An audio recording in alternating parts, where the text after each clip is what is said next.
Magandang gabi sa inyong lahat, mga brothers and sisters, at sa lahat ng mga viewers na nanonood at sa sumusubaybay sa channel na ito. Ngayon, ang ibabahagi namin ay isang prayer.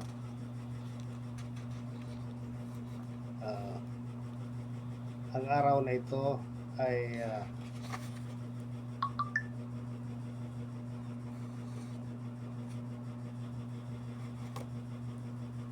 April 20, 2024, araw ng Friday.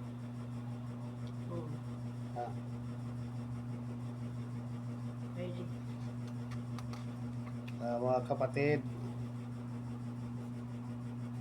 ito ang aming panalangin sa gabing ito. Heavenly Father, we humbly come before you, acknowledging your sovereignty and grace. As we gather in your presence, we ask for your wisdom and guidance to illuminate our heart and minds. May this time of reflection and prayer deepen our understanding of your words and strengthen our faith in your Son, Jesus Christ. In His name we pray. Amen. My dear brothers and sisters, let us come together in the name of our Jesus, Lord Jesus Christ, who is our rock and our salvation, in a world filled with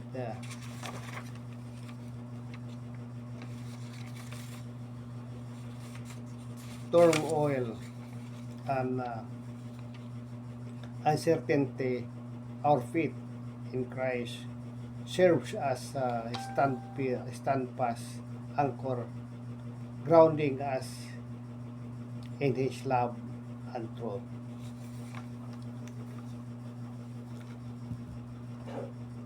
As the followers of Jesus, we are called to embrace the practice of prayer without causing, as we emphasize in the Philippians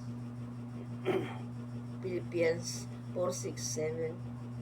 Do not be anxious about anything, but in every situation, by prayers, the petition will be thanksgiving, present your request and the peace of God, which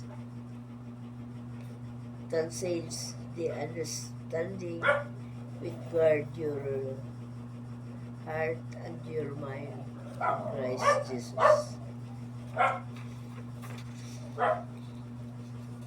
Consider the story of Joseph in the Old Testament. Despite being sold into slavery by his brothers and facing unjust accusations, Joseph remained faithful to God and trusted in His divine plan. In Genesis 50:20, Joseph declared to his brothers,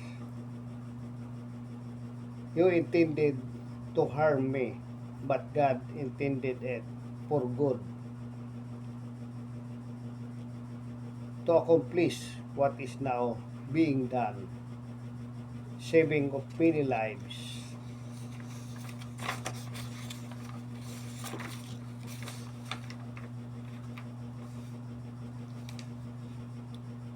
In the New Testament, Jesus provides us with the profound example of prayer and independence on God's and Father.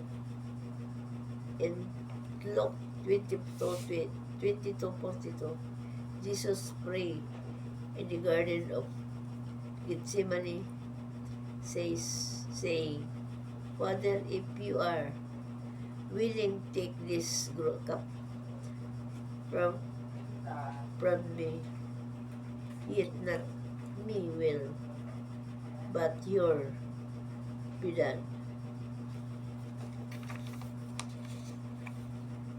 Our faith journey is one of complete dependence on Jesus Christ, who assures us in John 14, chapter 6, I am the way, the truth, and the life. No one comes to the Father except through me. This truth reminds us of our need to abide in Christ daily, drawing our strength and sustenance from His alone.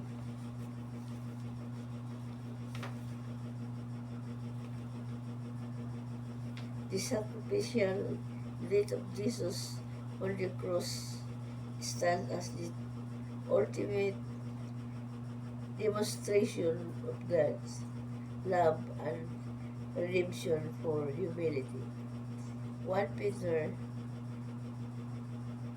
18:19 declares, for you know it was not with possible things such as silver or gold that you were redeemed from the empty weight of your life, handed down to you from your ancestors. But we, the precious blood of Christ, a lamb without ultimate of defect,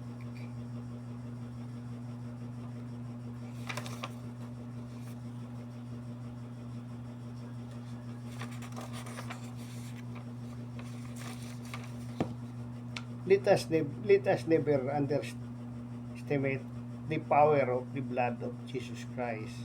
Hebrew 9 verse 14 tell us how much more than the blood of Christ, who through the eternal Spirit offered Himself unblemished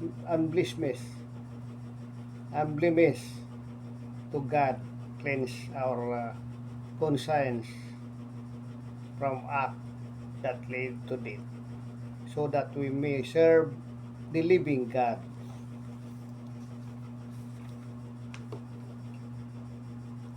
furthermore, we are improved, powered by the Holy Spirit, who dwell within us as believers. Romans 8:26-27 reminds us, in the same way, the Spirit helps us in our weaknesses. We do not know what we ought to pray for, but the Spirit Himself intercedes for us through the wordless grounds, and who reaches our heart know the mind of the Spirit, because the Spirit intercedes for God's people in the accordance with the will of God. Gracious God, as we conclude our time of prayer and reflection, we thank you for the richness of your words and the power of your Spirit at work within us.